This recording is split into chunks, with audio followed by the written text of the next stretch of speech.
No way, dude. Things never change. Guys, this is in 2014, okay? Just so you understand. Oh, my Lord. This is in 2014, okay? Holy moly. We went from water. Joe Rogan hits back after criticism from The View, Dragon Believer. Okay, let's get to some real news. Jesus Christ. No wonder people don't want to watch liberal media, man. This sucks. I mean, everything sucks for the most part. And the coverage is not great, okay? Elon and Trump are definitely doing it together. You think they're having gay sex? Right. Basically, to this guy Joe Rogan, who believes in dragons. I checked it. He believes in dragons. He believes in dragons. Did you triple source that? Yes, I did. And he also thinks that dragons, like I guess like dinosaur type of animals, roamed the earth when people did. Rogan really leaning into this one by changing his ex-bio to quote Dragon Believer. Joe Concha is a Fox News contributor, and he joins us now. Joe, this is so up Joe Rogan's alley in terms of what he finds funny. To first of all be called a Dragon Believer, and also to be accused of being an unreliable source of information by the ladies of The View. So what is your reaction to all of this? Oh, yes, Carly. We should absolutely trust The View and not the guy. I mean, okay, you guys want to understand something? This is the reason why Fox News' ratings are infinitely better than the liberal media ratings, okay? Here's why.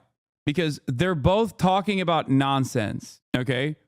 But at least this is entertaining nonsense. Do you see what I mean? The nonsense that we just watched on CNN is like the minor differences between Jeff Bezos and Elon Musk, and how we should take these guys seriously, and how they're going to, I don't know, possibly improve the federal government or maybe ruin it. Whereas these guys are just like, Joe Rogan, look at these dumbasses who say Joe Rogan believes in dragons. He only believes in dragons a little bit. Guy who revolutionized the world with electric cars, SpaceX. I could go on with the accomplishments of Elon Musk. I have a question. Do stupid people get to a point in life where they realize that they're, stupid? Because this is what panic sounds like in legacy media. I've said this before in this program. It's worth repeating again because it's so disturbing.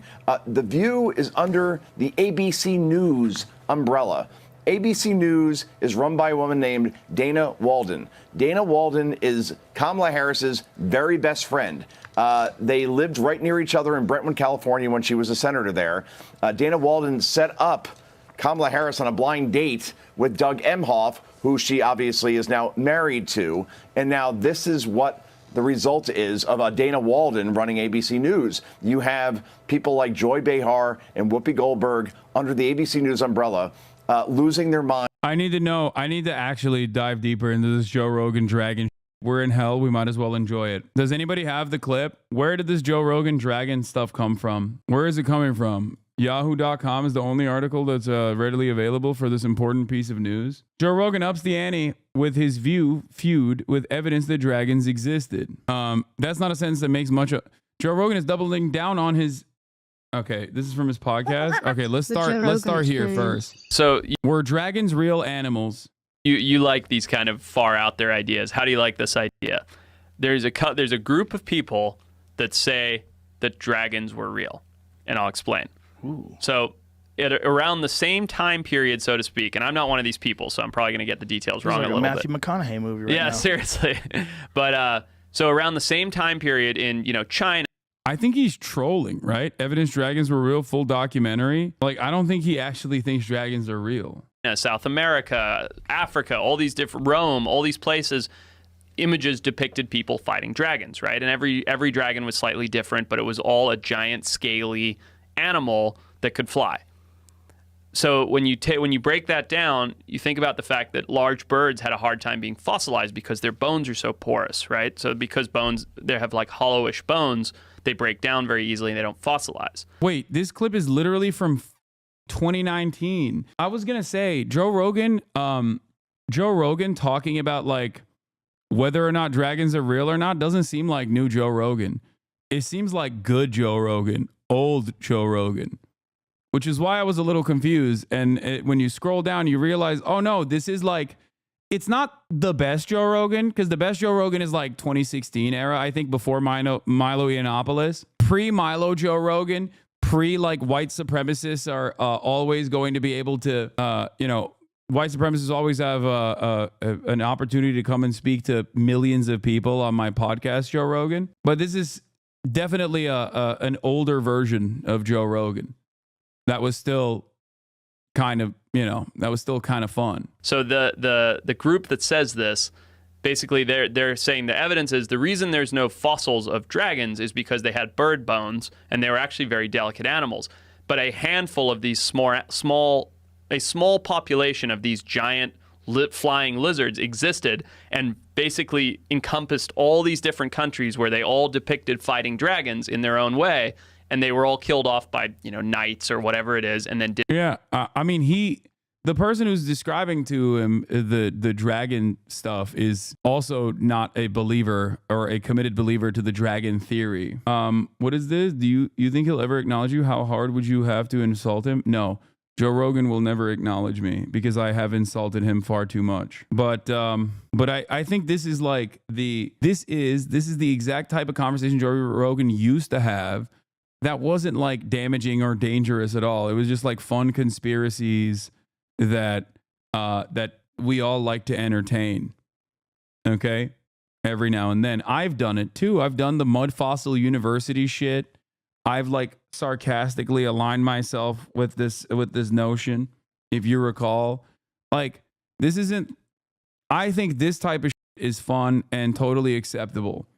Like, oh yeah, maybe dragons were real versus there's a cabal of pedophilic Jews that control the media and are also simultaneously beaming pornography into your brains and also doing unlimited amounts of third world immigration into the country. Okay? Like, that is not so fun. That type of conspiratorial thinking is fascist and not good. And I feel like we moved on from the haha funny, cute, who knows, maybe dragons did exist. Imagine a world where they did type of conspiracy theories to the second type. Didn't fossilize. What? So it's like the science is saying that if there were lizards big enough to fly around and eat people, they didn't have bones that could fossilize. So it'd be like an eagle. Right. And that's why all these human populations around the world have depictions of them, because they did actually exist. Now, are there any stories of dragons like written like in the times of people that they actually had the written word, or is it just depictions? I don't know. Not my field. That would be interesting because like are these depictions like ancient accounts told by generation after generation, like passed down? I think so. I don't know. I don't know anything about dragons or whether it's real, but I think it's interesting to think, oh, well, the science supports that if there were flying lizards, their bones wouldn't have fossilized, and these have been passed down, stories that have... So what about like pterodactyls? Like what? How the do they exist then? What? They did. There were flying... Wait, why is that different? Those are flying reptiles? Bro, he just said flying lizards. How is that any different? I mean, he's not even arguing for this. He's not arguing for this position. He very clearly said he doesn't believe this, but he thinks it's like a fun, cool conspiracy. Also, what's hilarious about this is that like the current existing birds are the closest, I think, genetically to dinosaurs. So I don't really understand where we're going with that one. You're out of your depth on this, bro. Yeah. Relevant Peterson clip trying to convince Dawkins on the biological. Oh, yeah. So Alex O'Connor, I saw a bunch of clips from this. And well, first of all, this is a let them fight situation because I don't like Richard Dawkins. And I like Jordan Peterson even less. But on this issue, like I am offering critical support to Richard Dawkins, even though he is the most annoying type of like r/Reddit atheist who has even in recent years said he's culturally Christian. Okay. Unc Cook, not gonna lie. Joy Behar says Joe Rogan believes in dragons and that's why he's not reliable, whereas The View is very reliable. They thought Biden was young and dynamic, had no problems. Okay, he did cook. I mean, he did cook on this. He's absolutely correct on this. Dinosaurs are also reptiles, Hasanabi. Pteranodons are another kind of reptile completely different from dinosaurs and not dinos. I'm an unemployed paleontologist. Please, this is the only thing I'm good for. this is semantics, but birds aren't just the closest thing to dinosaurs we have. They literally are dinosaurs. They're the dinosaurs that survived. Yeah, that's what I thought too. The Adam King Show. Why couldn't you speak prior to the election results? Why now do you defend what you clearly felt for a long time? This right here is the perfect demonstration of how right-wing mania works, by the way. Shaky Gurga, Chunk Weigert, okay, my uncle, was a very prominent critic of Joe Biden. Okay? Myself and Cenk and many other commentators on the leftist sphere to the liberal sphere in independent media routinely yelled about Joe Biden being 800 years old. But this guy is fantasizing about a position that Cenk never actually held. Now, all evidence points to the exact contrary of this. And yet that hasn't stopped 700 people from liking this because nobody cares about the truth. He literally ran for office so that he could get others to realize that Joe Biden is too old and maybe give them the courage to run within the Democratic Party, knowing full well that it was a, constitutional battle that he would not win anyway because he's not born in the United States. I said Biden was too old. I started a petition to get him out of the race 14 months ago and even ran against him in the primary. I'm pretty sure I did all I could. Yeah. And that's what's crazy.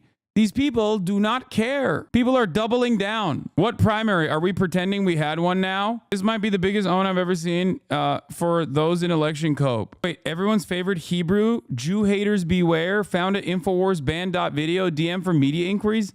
This guy's an Infowars guy? Oh, I hate it, man. I hate it so much. People are just like arguing against the truth and they don't give a narrative is significantly more important than the truth, okay? The dragon fight to well, fighting, how many dragons fighting have Satan. you overcome in your life? I'm not interested in dragons. I'm interested in reality. Okay, so I read a book a while back that described the biological reality of the dragon. Say, well, there's no such thing as a dragon. It's like, okay, is there such a thing as a predator? Of course. Well, that's a meta category. What's the category of predator? Bear, eagle, if you're a primate. Fire? Is fire a predator? No. Well, it's complicated because a fire kills you. So is there a worse predator than serpentine, flying, fire-breathing reptile? Is that not the imagistic equivalent of predator? If predator is real, in what way isn't dragon real? So a dragon is a pictorial representation of the abstracted concept of a predator. Yes. But when you say the Dude, this is such a funny... I'm sorry. God, the debate space is such a joke, dude. It's like... This reads as a parody, and they are not parodying like the worst aspects of debate culture. They are unironically engaging in this like hyper intellectualized, very sincere argument about whether or not Jordan Peterson literally believes dragons exist, or if he's actually simply saying that the dragon is a representation of the apex predator. I just don't like, how can you sit down with Jordan Peterson and have a sincere conversation like this? It just doesn't make sense. It doesn't. biology of a dragon, you must understand how that can be misleading. I don't think the category of dragon is any less valid than the category of lion. Any less biological? Well, it depends on your level of analysis. I'm embarrassed to admit that I watched all of this and it's pretty much all the way through. Yeah, no, I saw clips of this and I thought it was really funny. I derive entertainment from this conversation that Alex Cooper presented, okay? But not in a way, not in the way that other people, I think, understood it, okay? Oh, this is a direct combo that he had with Jordan B. Peterson. Hold on. Yahweh is acting like a tribal war god. God is a delusion. Oxford Union speech. Ben Shapiro versus Alex O'Connor. Is religion good for society? Debate theism versus... Oh, God. Pops off, by the way. This bangs on TikTok, I think. And it certainly bangs on YouTube as well. I don't know. It is so outside of my field of interest. I don't know how else to describe it. What is this? That's your problem. Dawkins versus Peterson. Okay, here, let's Richard look asked you before about the difference between a story or an idea naturally evolving over the course of numerous manuscripts and throughout human history, and the idea of it being divinely inspired. And you've never had a teenage existential crisis? You know this shit goes hard if you're stupid. I think this is like one step above like truly stupid guys, okay? I think like this is a stupid guy who's at least on a journey to not be as stupid, but thinks instead of reading books, you watch this video and your takeaway is that you're smarter for it, if that makes sense. Alex O'Connor and Hasanabi is not a crossover I expected. I should reach out to him when I'm in Oxford, when I'm in London, when I'm in England. If he's out there, I don't know, and do a sit down. Alex O'Connor's a smart man. I'm biased because I'm a Brit too, but he's all we have in this space. I don't hate him. I think he is. I mean, there's definitely a lot more. I have a long list of British people that I admire before we get to someone like him. I don't know the full scope of his commentary, but having said that, he does give off, and maybe I'm totally off base with this, but he does give off r/atheism vibes. My opinion on religion is pretty well known at this point. I hope that you guys understand it. It's just like live and let live. People believe a whole bunch of hokum that I don't believe in, and I don't fault them for it as long as it's like offering some level of guidance in their lives. But most importantly, as long as they don't use that to manipulate other people's existence and use that to harm other people. That's it. Does that make sense? Like, I don't care. I'm not invested in like trying to atheist pill you at all. Does that make sense? Pretty sure his education is in theology. I think isn't he philosophy? He's a philosophy nerd, isn't he? He is nuanced on the theism now. He studied theology. I thought he was a philosophy guy. Why are you going to Oxford, England? Why are you going to Oxford? Don't worry about it. He has degrees in philosophy and theology. Oh, okay. That makes sense. Would you ever get a massage from a man? Yeah. I need powerful hands to rub this body up and down.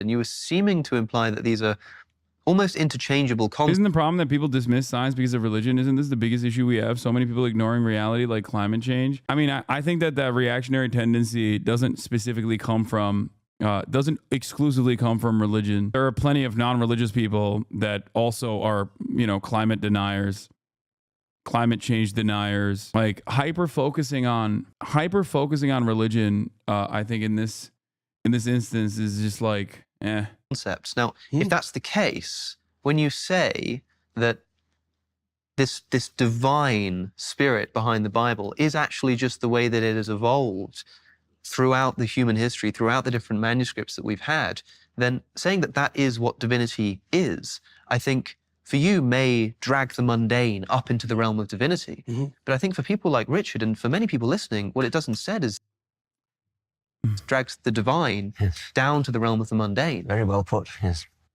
Well, I don't know why it would drag the divine down into the realm of the mundane if we're speaking of something like the straight and narrow path of harmony between multiple modes of being. I don't think it doesn't make any difference to me whether it's the material reaching upward or the divine descending downward. I don't think there's any difference between those two things. You don't. That's exactly right. That's the problem. Well, I don't. You don't see the difference. Like, this is nerd on nerd violence, dude. This is nerd on nerd violence. This is a crime. Okay, I'm all in favor of shitting on Jordan Peterson, though. Difference. Well, look at it this way. So, for example, in this conversation, you know this to be the case. Like, there's various ways that this conversation could go sideways, right? Seriously, like either of us could try to win. Either of us could try to demonstrate our intellectual superiority, right? Each of us could misrepresent the other. Or we could both try, and I do think we are in fact trying that, and I think Alex is helping. Hopefully they united on their hatred for Islamo-leftism at the end of this process. You know what I mean? Real bipartisanship and compromise was found on this day. I hope. Along with that, just fine. We could try to follow the thread of the exploratory truth and see if we could get somewhere. Now, I don't think there is any difference between that, by the way, and what's expressed in the biblical texts as the spirit of the Logos. That's why we have dialogue. I'm very interested in the possibility that truths emerge through evolving manuscripts. Now, that's a very interesting idea, and it's totally different from divine inspiration. And I want to pursue it because I don't believe in divine inspiration, but I would be prepared to believe in evolving manuscripts. Well, think I would say Yes, the big issue is when atheists misattribute all of the world's problems to religion. It's an idealist view. When the materialist worldview, religion is a simple tool used by both the oppressors and the oppressed for various reasons. Exactly. Religion is a tool. And the greatest example of this is Christianity being used to both uplift and defend the white supremacist construct of chattel slavery, and also Christianity being used as a guiding principle in liberation theology that played a formative role in the abolition of slavery. I just don't I like it if it's being used as a galvanizing factor for good causes, such as the abolition of slavery. I don't like it when it's used as a reason to uphold unjustifiable constructs that are inhumane, like chattel slavery. That's it. This is my major. I think this is what separates me from all the r/atheism people, is that they're like, no, you don't understand. Like, it's just religion. It's only religion. It's the religion. And also we should actively try to convert religious people to be atheists. Oh, my logic. Oh, my science. Instead of saying God bless you after you sneeze, I say science bless you, sir. It may not be a problem in California. As someone in Oklahoma, the religion is the problem. Yeah, totally. You're right. this is why I had set forward the possibility. The irony, of course, I think, with people that say, no, it's just religion that is the problem, is that you're doing the same thing that the dumbasses are doing on the other side. Okay. Right-wing Christians look at that and go, no, religion is the solution. And you hyper focus on religion. It's not religion. Okay. It's capitalism. One example I can give you is that while the underlying material realities have gotten worse in comparison to like, where they could be, especially when you look at the wealth disparity in this country and the gap widening.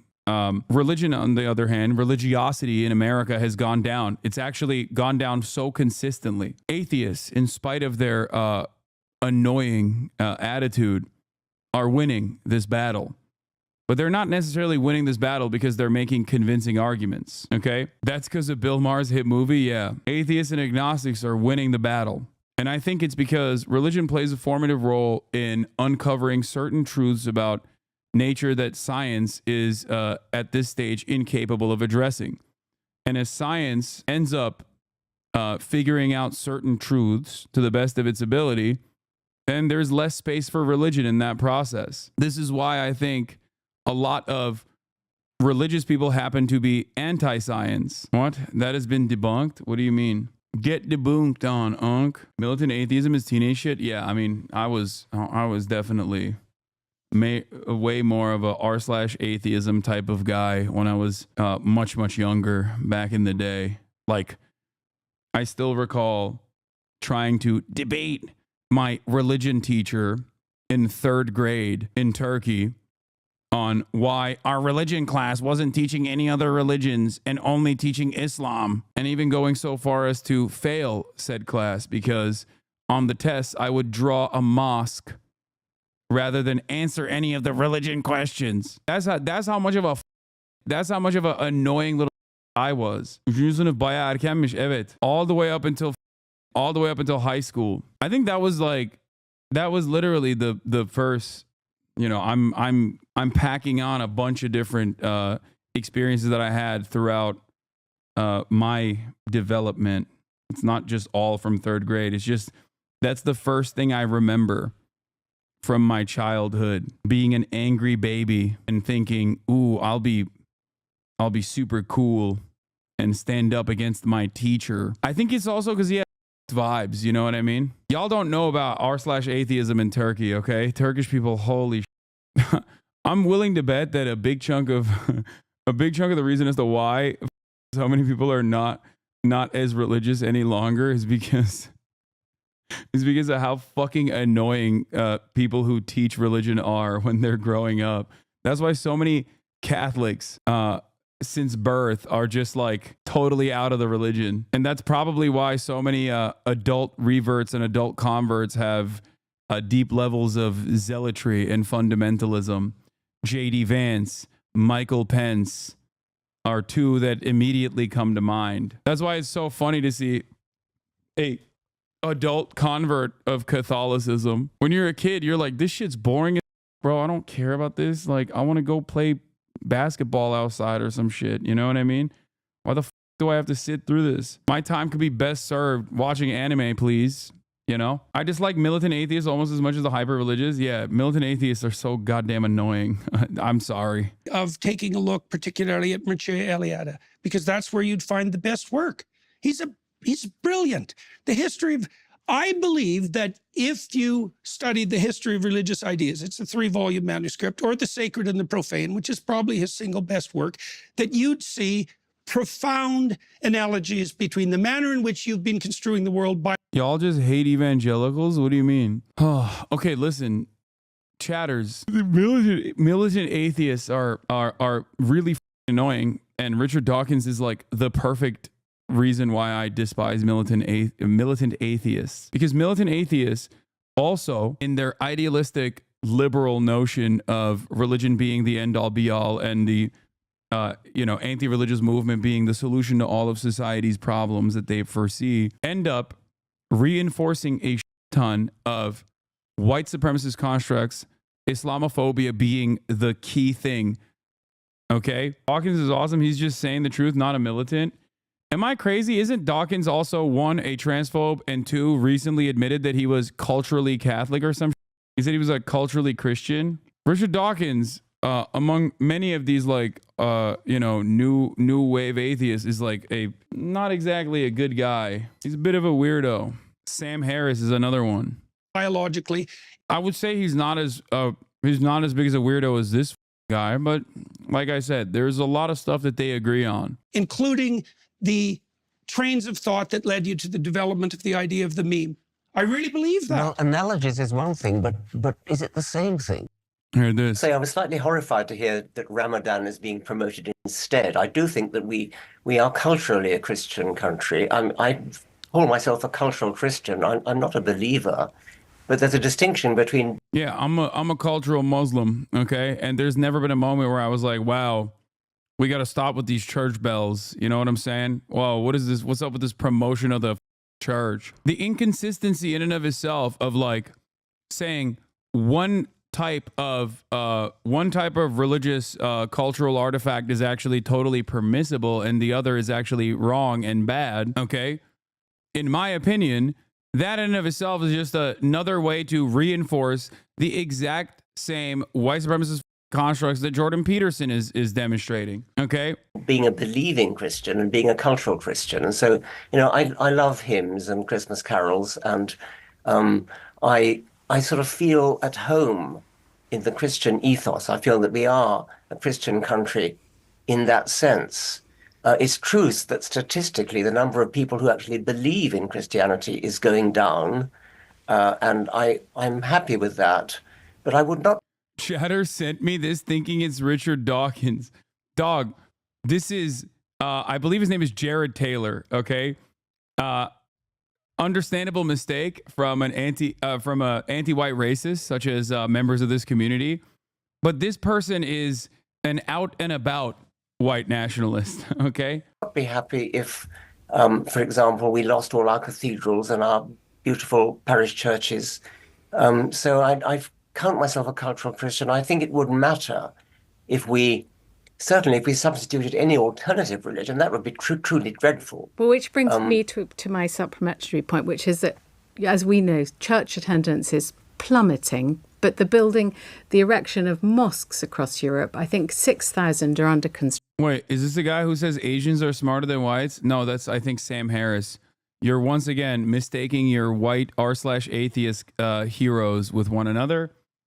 I mean, he might have entertained the scientific racism as well, race realism, but Sam Harris was the one who entertained the race realist, like the scientific basis for IQ and how it differs from race to race. Some real biological essentialism. Construction, and there are many more.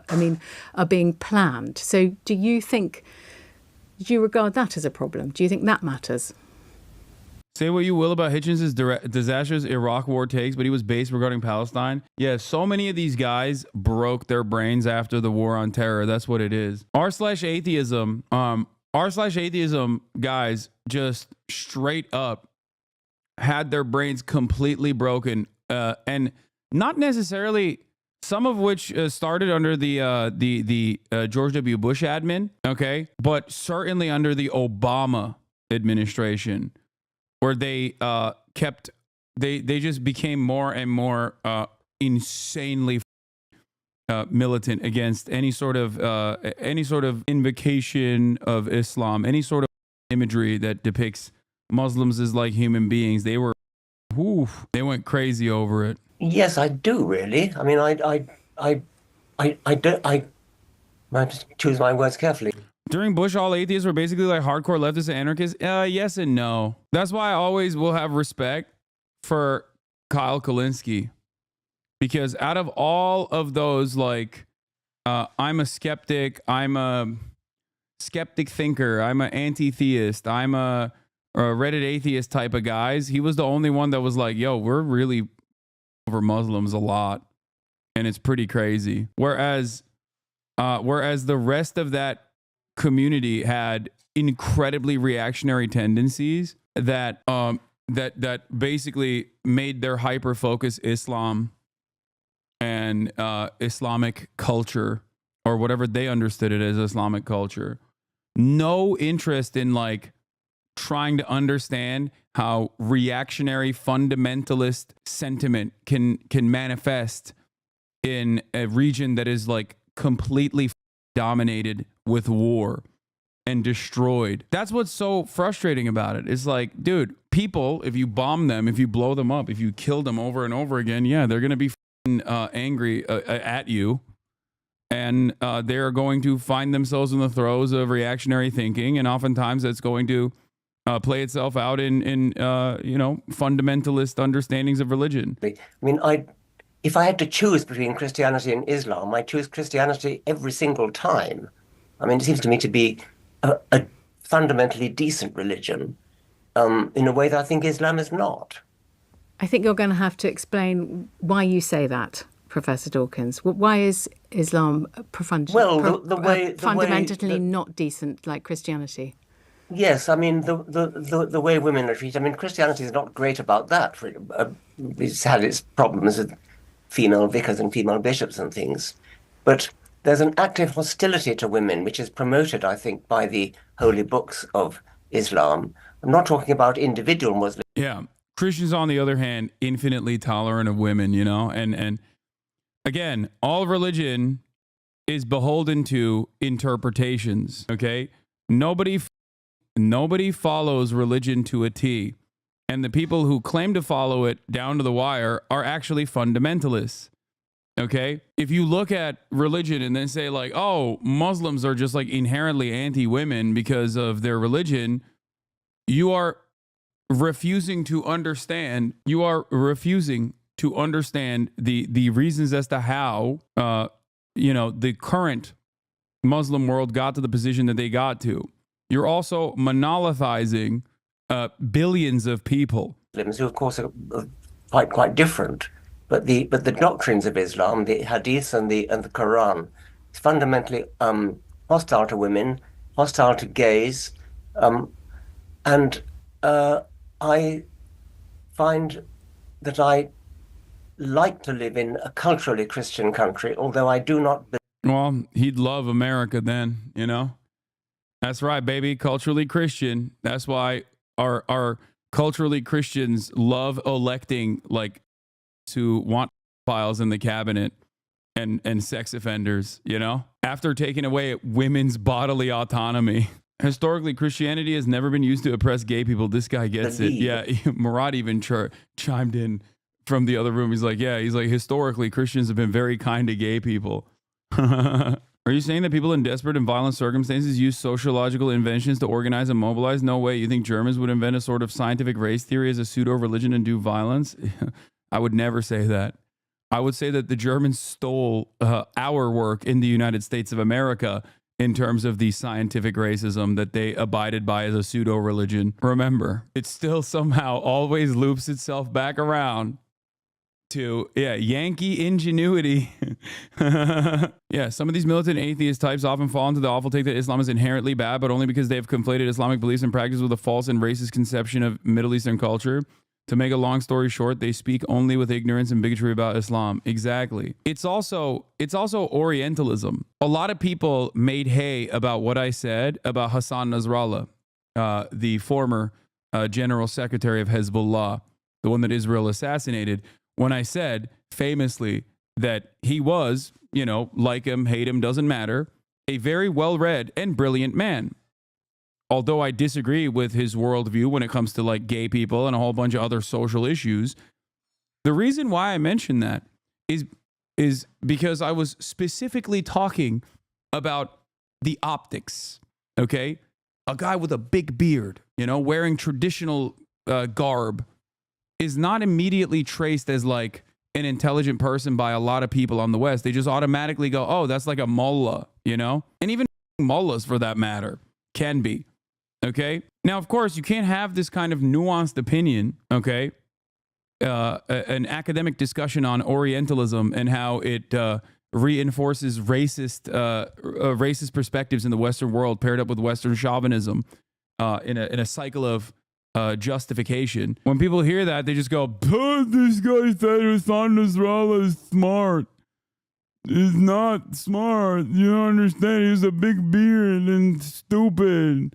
Like, even if these people are your arch enemies, okay? Even if these people are arch enemies, you have to understand them. You have to understand where they're coming from, okay? Yeah, people can separate Ben Carson being an incredible neurosurgeon, but an absolute dumbass on everything else, but struggle with anyone Arab or, God forbid, Muslim. Exactly. These are some of my,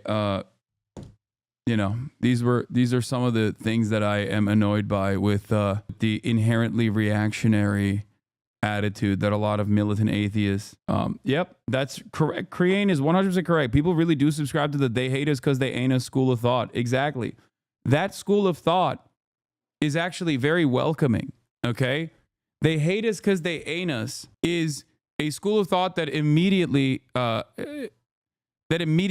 you to go, you know what? I don't have to look further into this. These guys are barbaric and we have to defeat them. Look at my logs. Why? What did you say recently? You play this game, you're already a criminal. She kept herself pure for you. I like how you base level of judging someone starts with, I don't hate them, Keck W. Grandma, let's go. Crane, you're a freak. No, I know what he was referencing. You goddamn freak. I'm not, put that away. I don't do recordings. Okay. Do a quick question? Yeah. All right, you said you felt that the students protesting were driven by anti-Semitism? Yes. Do you feel it's possible they're driven by horror at the slaughter in Gaza? Do what, sorry? Do you think they're driven by horror at the slaughter in Gaza? Is it necessarily anti... Respectable militant atheist defending defending the ethno-religious supremacist state of Israel doing a genocide by attacking its naysayers. Oh, my science. Anti-Semitism? Kind of feels like there is a higher order of priority here with hating Muslims, don't you think? This is inherently reactionary thinking. It is also inherently anti-science, okay? You're not logical. You are illogical. Do you understand? That's why Bill Maher, Sam Harris, this guy, and so many other militant atheists have fallen into this trap. Do you get it? Do you understand why I don't like the founding fathers of the militant r/atheist movement? It's just another way to be annoying and racist. It's like when liberals do the same old tropes that racist right-wingers engage in by saying black people have a real problem with homophobia in their community. Black men are violent. Black men are violent and angry all the time. You just wanted permission to say the same that right-wingers say openly. Okay? You just tried to find a way to do it in a liberal capacity. Okay? Is there homophobia in the black community? Of course there is. Just like there's a ton of homophobia in the white community. Singling out black people like this is simply a way to offer yourself some kind of permission to be like, black people are just like reactionary. Okay. And a lot of people engage in this trapping without recognizing it. It's because on its face, it sounds logical, right? On its face, you're like, well, that sounds logical to me, you know, because it's true. It's correct. Yes, of course, there's homophobia in the black community. Okay. Yeah, there is. Except singling out black people in this way is not only unfair, but also causes you to lose sight of how homophobia festers in every community. No, it doesn't sound logical. I mean, on its face, it does. You're just omitting key details. Does that make sense? It also comes with a generalization, right? One of the things that I always try to point people in the right direction on is monolithizing marginalized communities. Okay? Grand generalizations of marginalized communities hit way different than when you do it for the dominant in-group white people, okay? It has a different purpose and it has a different impact. This is very important to contend with, okay? If you turn around and say all people of, insert marginalized background are this way, it's very different than saying all Christians are this way in certain instances, like in a place like the United States of America, where Christianity is the dominant force. Of course they're not driven by the horror and the slaughtering. You mean... Of the students protesting. Well, are you recording this? I'm not, put that away. I don't do... Put that away. Anyway, Hassan's mic is as, please. It's going in and out. Noise is getting... I don't think so. Reza Aslan, Bill Maher's not very sophisticated. Professor from UC Riverside. I've been on the show a bunch of times. He's a comedian, but... You know, frankly, when it comes to the topic of religion, he's not very sophisticated in the way that he thinks. I mean, the argument about the female genital mutilation being an Islamic problem is a perfect example of that. It's not an Islamic problem, it's an African problem. Well, wait. Because he says it's a, hold on a second, because he says it's a Muslim country problem. He says that in Somalia. Yeah, but that's, yeah. Okay, I don't even agree with the way that's crazy. That was a wild thing to just, is an African problem? That's okay. What? That's a wild way to reframe it. Goddamn. Okay. She's like, listen. Yeah, and that's actually empirically, factually incorrect. It's a Central African problem. Eritrea has almost 90% female genital mutilation. It's a Christian country. Ethiopia has 75% female genital mutilation. It's a Christian country. Nowhere else in the Muslim majority states is female genital mutilation an issue. But again, this is the problem. What's the correct framing? He should have said it was most likely a regional issue that is born out of the instability in these countries. But I get what he was trying to say. Reza Aslan is an Iranian evangelical convert. Is that you make these facile arguments like that women are somehow mistreated in the Muslim world. Well, that's certainly true in many Muslim majority countries like Iran and Saudi Arabia. Do you know that Muslims have elected 7 women as their heads of states in those Muslim majority countries? How many women do we have as head of state in the United States? Reza, be honest though, for the most part, it is not. Dude, 2014, this shit was popping, dude. Yo, you could just, I was about to say, things have not changed at all, okay? I guess like the language around it has changed a little bit, but like, dude, like, look at this. Like anyone that tries to be like, listen, here's the actual truth of the matter. This has nothing to do with Islam. And also interpretations of religion vary from country to country.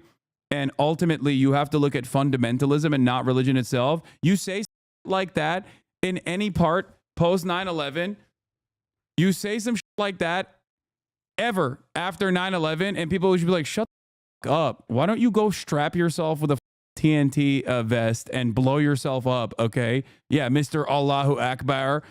A free and open society for women in those states. Well, it's not in Iran, it's not in Saudi Arabia, it certainly is in Indonesia and Malaysia, it certainly is in Bangladesh, it certainly is in Turkey. I mean, again, this is the problem, is that you're talking about a religion of 1.5 billion people, and certainly becomes very easy to just simply paint them all with a single brush by saying, well, in Saudi Arabia they can't drive, and so therefore that's somehow representative of Islam. It's representative of Saudi Arabia. But hold in on, Iran, they don't have... I mean, I think that Bill Maher's... Have you even read Dawkins' books? You're just wrong. He didn't take his racist heel turn until the last few years, and you're right. He's not being rabid mask off about it, but there's so much subconscious bias going on. He's old. and it's whatever. We still respect his research and debunk fundamental creationists. Yeah, I think a lot of people get lost in the sauce of the old work that people have, and just don't understand that like people that might have had formative works that you appreciate could have turned reactionary later in their lives, or maybe they were always reactionary, but they just didn't, they didn't exhibit those tendencies as much in a way that tracks for you. Okay. Somehow representative of Islam. It's representative of Saudi Arabia. But in Iran, they don't have. I mean, I think that Bill Maher's point is that these aren't extremists. We often talk about extremists and that we should crack down on extremists. And why aren't Muslims speaking out about extremists? In Saudi Arabia, when women can't vote and they can't drive and they need permission from their husband, that's not extremists. Why aren't we talking more about what? That's not extremist. That's commonplace. Why don't we talk more about the commonplace wrongs that are happening in some of these countries? It's extremist when compared to the rights and responsibilities of women, Muslim women around the world. It's an extremist way of dealing with it. But it's not extremist in that. It's not extremist in that country in Saudi Arabia. Yeah, Sam Harris literally said TSA shouldn't waste their time on travelers from white countries and only inspect Muslims. That's what made me drift away from these grifters. Here's old Hasanabi lore dump. Back when I was at the Young Turks, Sam Harris was at the Santa Monica Equinox. And I knew who he was because he had debated my uncle recently, but he didn't know who I was, obviously, because I was a up-and-comer at TYT. So I approached him and I was like, oh my God, you're Sam Harris. Big fan. I'm lying. And we had a very quick conversation about Islam at the Santa Monica Equinox that we were both working out at. Okay, quick lore dump. And in which I asked him about like why he places the emphasis on Islamic terror at a time when, 90 or not 95, I think at the time it was 75% of domestic terror incidents that take place on U.S. soil were actually white nationalist, far-right, anti-government extremists. Okay? I said this directly to him. I was like, the data, it shows that 75% of domestic terror incidents on U.S. soil have happened, since 9/11, have happened in the hands of white supremacists, far-right, anti-government extremists. And to which he literally turned around and said, look behind you, there's the Santa Monica Pier. Okay? If that exploded right now, who would you think was responsible? Would you think, Mormon extremists would be responsible for that? Or would you think Muslim extremists would be responsible for that? And I was shocked at like how non-data driven his attitude was on this, in this conversation. Straight up. And for the record, he has personally brought that forward as a epic own many times in public as well. Arabia, that's the norm. Oh, no, it's not. I mean, look, Saudi Arabia. No, my response was like, I would not make an inference that it's Muslim or Mormon until there was more evidence presented. Why did Sam Harris feel comfortable making this as an argument? And he has actually made this as an argument since then, right? Since that private conversation. Why? It's because when the overwhelming majority kind of agree with that statement due to the societal attitudes towards Islam as being like a singularly dangerous ideology that creates terrorists, okay, then you can get away with that sort of irrational thinking because ultimately that's just you being biased, right? That's just simply put, you being a biased person. And yet it does not matter because if enough people agree with that bias and they take that bias as though it is the truth, then it doesn't matter if you're saying something that is completely illogical. Okay? We feel comfortable saying school shooters are white people. No. Brother, did you not hear the first part of this conversation where I told Sam Harris that the overwhelming majority, 75% of domestic terror incidents on U.S. soil since 9/11 were not done by Muslims, but instead done by white supremacists, anti-government, far-right terrorists? Did you just erase that part of the conversation from your brain? Are you choosing not to hear that? Okay, that's my point. That's why a lot of this is a testament to transphobia and like transpanic defenses not working all that well. Okay, there's like one trans person that did a school shooting. And before then, and ever since then, right-wingers keep claiming that every school shooter or every shooter really that's high profile is trans, right? Over and over and over again. It is statistically marginal, okay? It is irrelevant. The grand if you want to group the profile of a school shooter or a mass shooter, it's almost always a white guy, okay? With some exceptions. Having said that, however, it doesn't work when people try to say, oh, it's just, trans people that are doing it. But that hasn't stopped right-wingers from consistently claiming that it is a trans person, okay? Now, the difference is white men specifically dominate in the field of school shootings so aggressively that, and because of the way we analyze whiteness and white people in general in a, country like the United States of America, where whiteness is a socio-political framing of power, okay? A socio-political designation that is basically just saying you're a part of the in-group. People don't automatically assume racist opinions about white people. I'm a white guy. Nobody thinks I'm a school shooter. You know what I mean? It doesn't work in the same way. This is the difference between in-group, out-group dynamics. Those who retain power due to intrinsic qualities in a white supremacist society, you never monolithize those people. You have the capacity to understand that it's a complex and nuanced situation as to how they arrived at that position when it's a white person doing it. You never offer that same kind of nuance if it's a marginalized person doing it. You just go, that's how they are. Arabia is one of the most, if not the most extremist Muslim country in the world. In the month that we've been talking about ISIS and their terrible actions in Iraq and Syria, Saudi Arabia, our closest ally, has beheaded 19 people. Nobody seems to care about that because Saudi Arabia sort of preserves our national interests. Okay. This is the problem, is that these kinds of conversations that we're having aren't really being had in any kind of legitimate way. We're not talking about women in the Muslim world. We're using 2 or 3 examples to justify a generalization. That's actually the definition of bigotry. All right, fair enough. Let's listen to Benjamin Netanyahu at the United Nations today. No way, dude. Things never change. Okay, Kaya, okay. So when it comes to their ultimate goals, Hamas is ISIS, and ISIS is Hamas. Guys, this is in 2014, okay? Just so you understand. This is in 2014. Oh, my Lord. This is in 2014, okay? Holy moly. And what they share in common, all militant Islamists share in common. So Reza, the question at the bottom of the screen that everyone is looking at. Does Islam promote violence? Islam doesn't promote violence or peace. Islam is just a religion, and like every religion... Dude, look at this. Does Islam promote violence? Up next on CNN. Does every Muslim want to kill every American? Religion in the world, it depends on what you bring to it. If you're a violent person, your Islam, your Judaism, your Christianity, your Hinduism is going to be violent. There are marauding Buddhist monks in Myanmar slaughtering women and children. Facts. Does Buddhism promote violence? Of course not. People are violent or peaceful, and that depends on their politics, their social world, the way that they see their communities, the way they see themselves. So, Reza, you don't think that there's anything more, there's the justice system in Muslim countries, you don't think is somehow more primitive or subjugates women more than in other countries?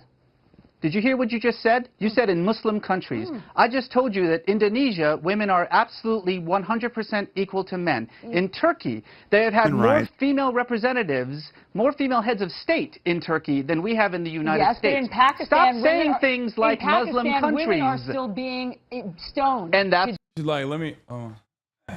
It's a problem for Pakistan. You're so in right. other words, so let's criticize Pakistan. I just want to be clear on what your point is, because I thought you and Bill Maher were saying the same thing. Your point is that Muslim countries are not to blame. There is nothing particular, there's no common thread in Muslim countries. You can't paint with a broad brush that somehow their justice system or Sharia law or what they're doing in terms of stoning and female mutilation is different than in other countries like Western countries.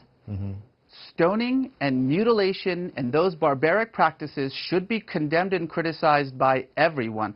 The actions of individuals and societies and countries like Iran, like Pakistan, like Saudi Arabia must be condemned because they don't belong in the 21st century.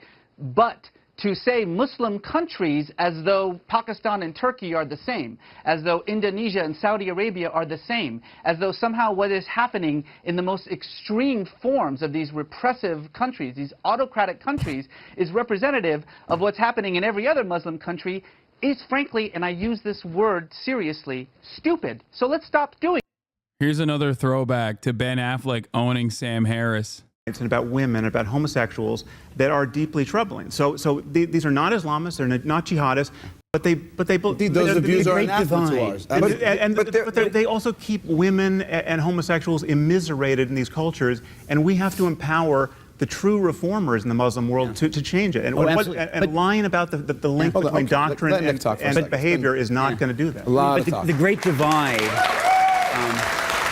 The Great Divide is not between Islam and the rest. It's rather between the fundamentalists and the moderates in each faith. Okay, but we're misled to think that the fundamentalists are the fringe. Okay, we have jihadists, Islamists, and conservatives. Well, and by the way, it depends hundreds of millions of people. You're saying that the strongest voices are coming from those who are jihadists and extremists, and that represents a bigger piece of the pie than we often think is true. There's no question. Okay, so having said that, and if even if that is true statistically or otherwise, the key thing to recognize that I don't think is part of the argument, but I think should be, is that there are voices that are oftentimes raised in opposition to these jihadists and to these extreme acts. But guess what? They don't get covered. They don't get exposed. And they're not given the same level of platform that we see the jihadists. One reason they don't get exposed is because they're afraid to speak out, because it's the only religion that acts like the mafia, that will fucking kill you if you say the wrong thing, draw the wrong picture, or write. Yeah, dude. Famously, the only religion that acts like the mafia and kills you is Islam. Okay? Yeah. Brother, your refusal to understand nuance in this conversation is leading you down this illogical pathway of thinking. Okay? This is why I harbor a lot of resentment for Islamophobic r/atheist guys, the militant atheists. Okay? Not only historically have Christians done that, but they still continue to do that. What are we talking about? When Israel claims they're doing it for Judaism, they're also, I don't agree. I don't believe that they're doing it for Judaism, just as much as I don't believe ISIS has anything to do with Islam. Okay? Bill Maher, on the other hand, does think that that's appropriate and good. Okay? Same with George W. Bush saying he invaded, God told him to invade Afghanistan with a ton of, very far-right Christian generals who wanted to dip their bullets in pig's blood. Okay? Do you track that as a radical Christian act? You don't. And the people that say they do are lying because they want to win that argument. Because when you live in a dominant Christian culture, you have the capacity to understand and separate fundamentalism from the acts of like the everyday average Christians. That's the difference. Write the wrong book. So you do have, and you do have. There's a reason why Ayaan Hirsi Ali needs bodyguards 24/7. You do have that element of fear as well, but you also have other braver souls out there who do speak out. Ayaan Hirsi Ali, another grifter who's now a Christian, by the way, Christian convert, Ayaan Hirsi Ali, and who who are risking their lives to do that. like the Muslim clerics and others from Australia to Europe to the United States just recently publicly put their names on paper declaring their opposition to what ISIS and others are doing. There are those voices, but where was the coverage? Where was that story to sort of create a different picture? What is your solution? What is your ask? Just condemn Islam? The solution is very much what we've killed more Muslims than they've killed us by an awful lot. We've invaded more Muslims. I am not for more killing. An awful lot. Yet somehow we're exempted from these things because they're not really a reflection of what we believe in. We did by accident. That's why we invaded Iraq and put 4 million people. We're not convincing anybody. It's not specifically telling you that I disagree with what you think. I know, and we're obviously not convincing anybody of the. You don't understand my argument. Your argument is like, black people, they show each other. That is not my argument. No, it's not. It's based on facts. I can show you a Pew poll of Egyptians. They are not outliers in the Muslim world that say like 90% of them believe death is the appropriate response to leaving the religion. If 90% of Brazilians Brazilians thought that death was the appropriate response to leaving Catholicism, you would think it was a bigger deal. I would think it's a big deal no matter what. Okay, but that's the fact. But what I wouldn't do is say it's all Brazilians, or I wouldn't say, well, Ted Bundy did this. Goddamn, these gays, they're all trying to eat each other. You know? Okay, let me just give you what you want. There are hundreds of millions of Muslims who are nominal Muslims, who don't take the faith seriously, who don't want to kill apostates, who are horrified by ISIS, and we need to defend these people, prop them up, and let them reform. Dude, you're talking apostates. That was a early relic. That was an early relic of the post 9/11 Islamophobia that r/atheists always love talking about. All these Muslims want to kill apostates. I think it's got to be because I think it came from the fact that like so many ex-Muslim people that became like r/atheism were wanted to like heighten their importance. So I think like they presented their worldview as like, no, every single Muslim will like immediately kill you if you leave the religion. I think that's what it is. Like, because I don't know where the this came from. And I know people will say, it's the religion, sweetie. It's like, no, that's not really like, it's not really a commonly shared opinion. Yeah, see, Turks in the chat saying that they're embarrassed, but they did that as well. A lot of r/atheists like Turks and former Muslims or people who grew up in Muslim countries that don't like Islam oftentimes play this very formative role in shaping people's understanding of it, not realizing that it like, you know, contributes to their own personal dehumanization. Beyond Me Parks, all of them. ISIS couldn't fill a AA ballpark in Charleston, West Virginia, and you were making a career out of ISIS. But no, it's not just ISIS. It's all jihadists. It's global. It's a phenomenon of global jihad. I think that's the opposite. There is those things. There's ISIS. There's global jihadists. The question is the degree to which you're willing to say, because I've global jihadists, dude. What a time to be alive, dude. I mean, look, this is why I sometimes say we're back, but we're not as back as we were. You know what I mean? Do you understand? Like, things are this bad, but I don't know. Aesthetically speaking, it's not this level. Like, things are bad, but it still hasn't hit this level, I think. It will get there, though, when Trump is in office. Witness this behavior, which we all object to on the part of these people. I'm willing to... These people are talking about takfir, which is basically excommunication, but that phrase isn't mentioned in the Quran, nor is it supported by many Islamic scholars. It's seen as an Islamic militant thing. No, dude, you don't understand.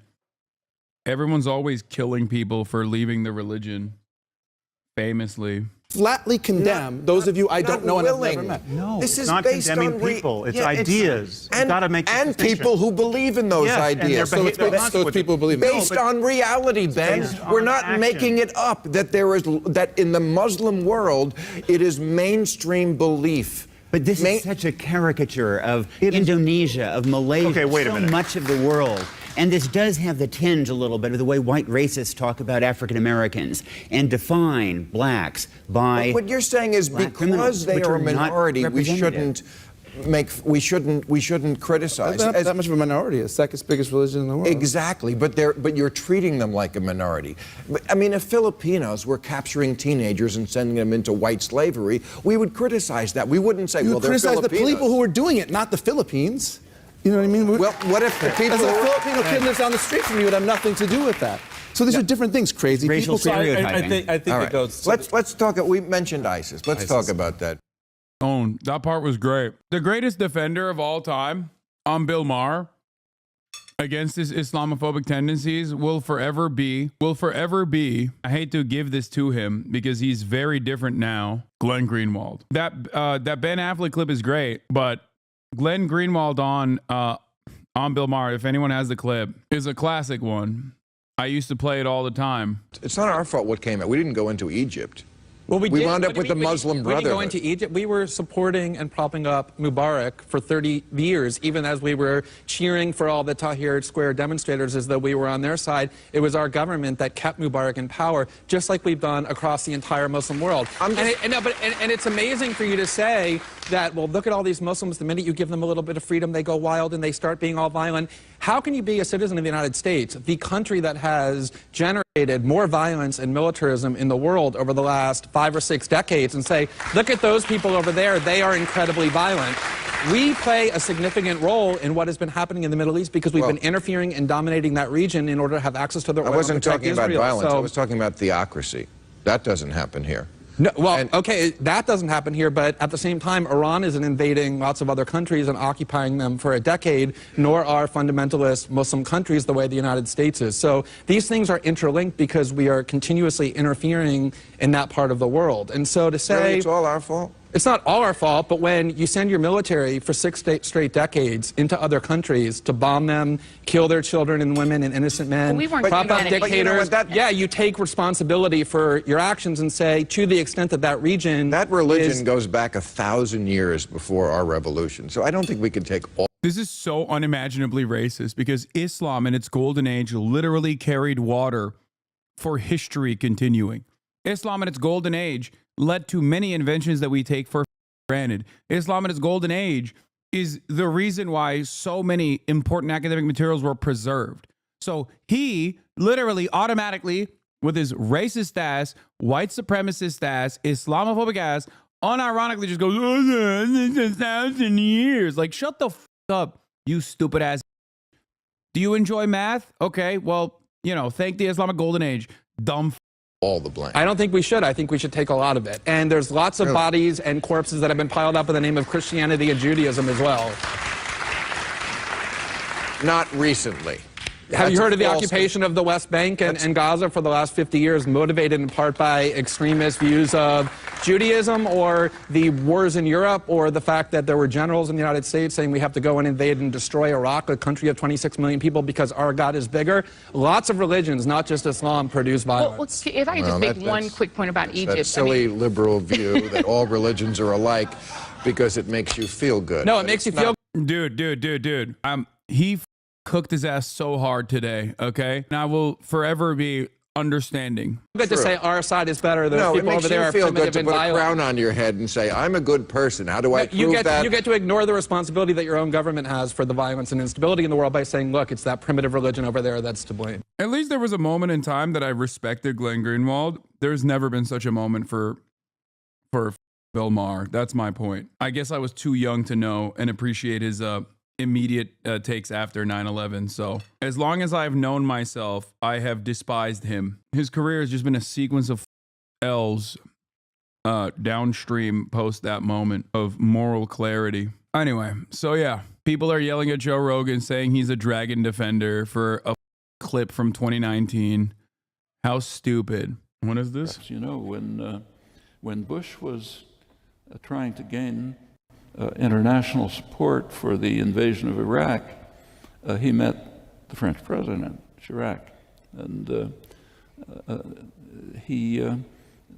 well, I'll tell you how I learned about this and then tell you what the story is. Around that time, I got a letter from a Belgian theologian who sent me a disquisition that he wrote on a very obscure passage in the book of Ezekiel about Gog and Magog coming and doing terrible things to Israel. Nobody knows what it means. Are they people? Are they places? It's just a very obscure passage. But in a stream of evangelical theology, this means an evil force will come from the north, attack Israel, lead to Armageddon, then all these things happen. Well, what happened with Bush and Chirac?